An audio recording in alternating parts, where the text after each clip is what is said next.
These are all 16 ounce. But look at this gem, I forgot to show you. I'm not really sure what size it is, but look how tiny it is. I'm not sure if you can still get one of these. Handy for really, really, really tiny things. Okay, so you have your $4 hammer and you want to put it to work. But to get it to this point, there's more work here than you might think. Let's start by getting rid of the stickers.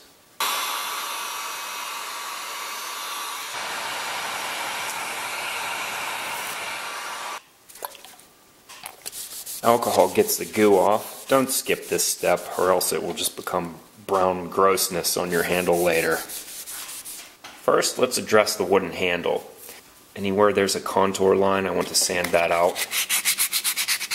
And down here, I'll take this little line away. And anywhere where there's a drip of lacquer, I want that gone.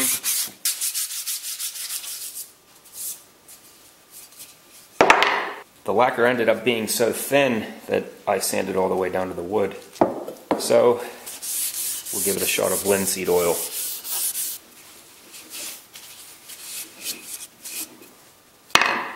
Next, I want you to pay attention to how the head is set to the handle. See these little voids here? They're really small in this case, but no matter how small they are, you want to fill them. Doesn't really matter how you fill them. I'm using a toothpick because I got lucky, and these are very small in this case. Toothpicks are made from birch wood, I believe, so they're pretty hard.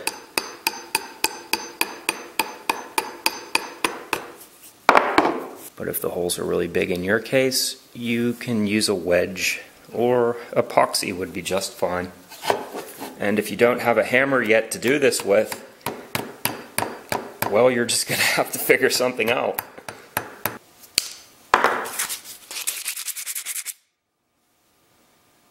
Now turn your attention to the shape of the claw, its profile.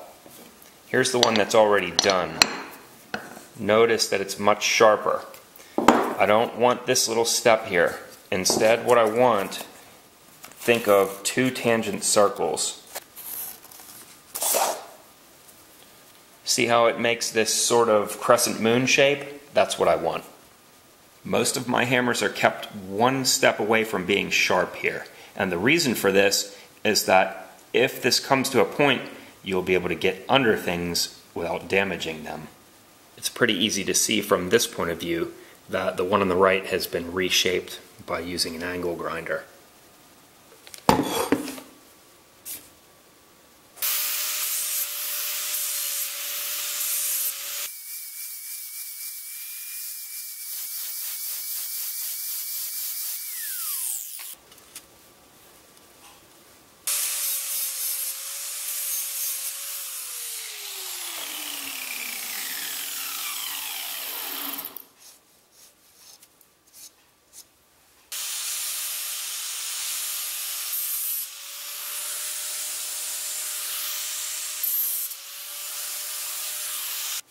Those corners can easily be knocked off with a file. It's just faster to use one of these. And this is not trivial. Every time you set your hammer down on a piece of wood, it can potentially dent it. So you want it nice and smooth there. Sharp edges will cause premature wear to everything from your hammer loop to your hands themselves. Years of use will also take these edges down, but trust me when I say it that this way is easier.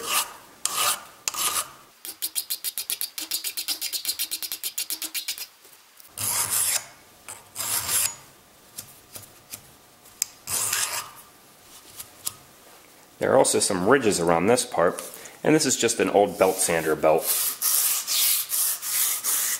I'm not spending too much time with it. Just knock away the sharpness.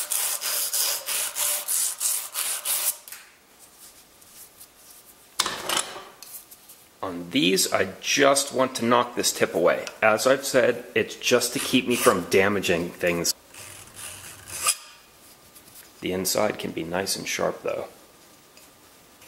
And this should be a perfectly smooth curve so that when you pry out a nail, it leaves no mark. Nice and ugly and totally functional. By adding 2 layers of bicycle inner tube to the handle, we'll get a nice cushiony grip. But the problem is with this particular handle is that it's too thin. This one had enough of a thickness that I had to use compressed air to get this on. But what we can do is just add some friction tape to this one.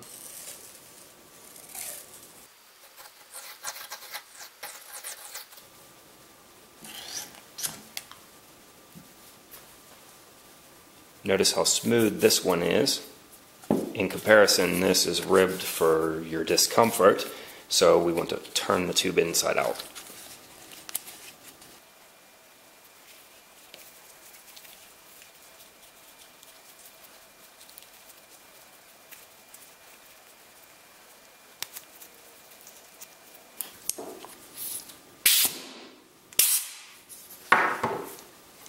You didn't think that was going to work, did you?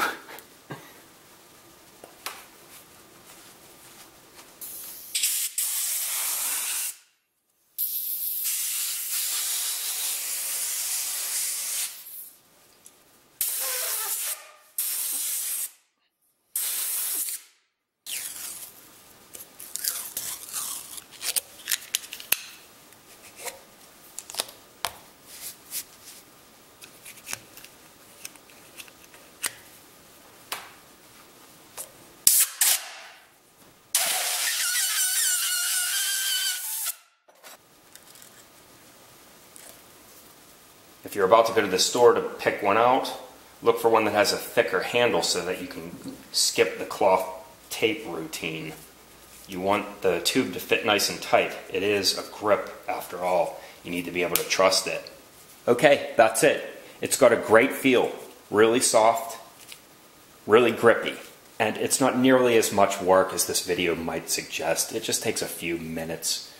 The goal here was to have a bunch of cheapy throwaway hammers to have scattered all about my shop. If you're interested and if you have the time, there's a whole bunch more of my opinion on hammers. I'll leave it as an unlisted video so you can click the link right here and follow. The rabbit hole as deep as you want to. Until the next project, thanks for joining me.